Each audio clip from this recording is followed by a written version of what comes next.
السلام علیکم، میں ہوں بلال مشی ایک ڈیفینس رائٹر کے ساتھ۔ پولینڈ کے ایک تحقیقاتی ادارے نے ایک ریسرچ کی ہے جس کے مطابق ایران کی جنگ کا سب سے زیادہ جو اثر ہوگا وہ یورپ پہ ہوگا۔ ایران کی جنگ سے یہ ثابت ہوگا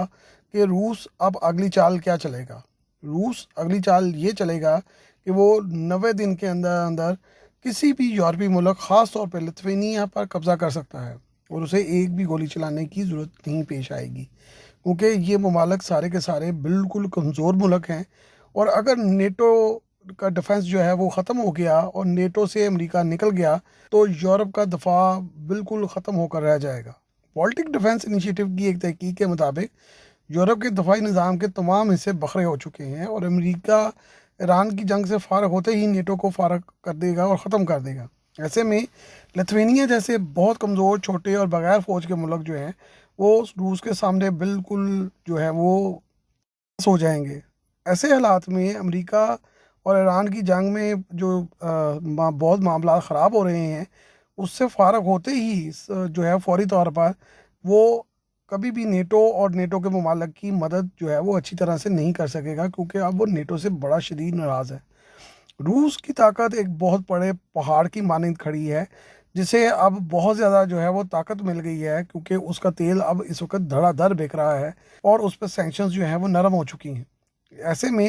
روس، جس کے بارے میں یہ خیال کیا جا رہا تھا کہ اس کی معیشت اتنی بری طرح متاثر ہوگی سینکشنز کی وجہ سے کہ وہ گھٹنوں پہ آ جائے گا، وہ بہت زیادہ مضبوط ہو چکا ہے معاشی لحاظ سے بھی، اور اب آہستہ آہستہ انہوں نے اپنی فوج کو بھی ریوائیو کرنا شروع کر دیا ہے۔ چند سالوں میں وہ اس قابل ہے کہ وہ کسی بھی ملک کے بخیے ادھیڑ کر رکھ سکتا ہے، اور ایک سال میں تمام میزائل اور وسائل جو امریکہ ضائع کر بیٹھا ہے، روس کے پاس اتنے ہی وسائل اور جو چیزیں ہیں وہ موجود ہیں جو کہ کسی بھی ملک، خاص طور پر لتھوینیا جیسے ملک کے لیے تو چند لمحوں کا کام ہے۔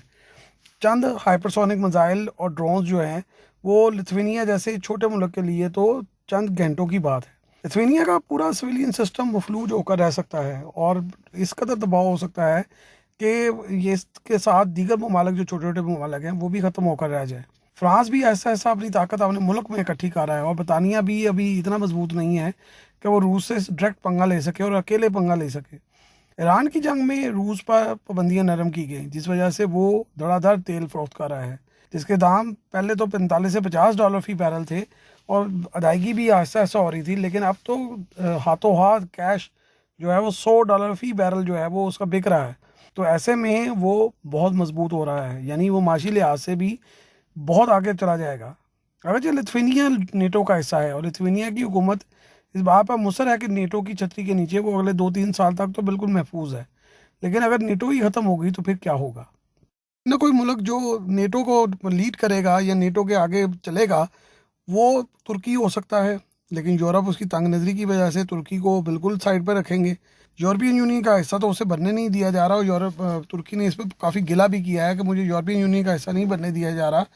اور اگر یورپ کو اپنی خیر چاہیے تو وہ میرے ساتھ اچھے تعلقات بنائے، کیونکہ امریکہ اگر نیٹو سے نکل گیا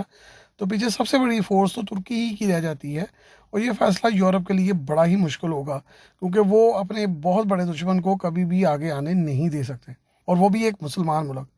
فرانس نے لتھوینیا کی حکومت کی اس کمزوری پر سیاسی جو معاملات ہیں لتھوینیا میں اس کو خمیازہ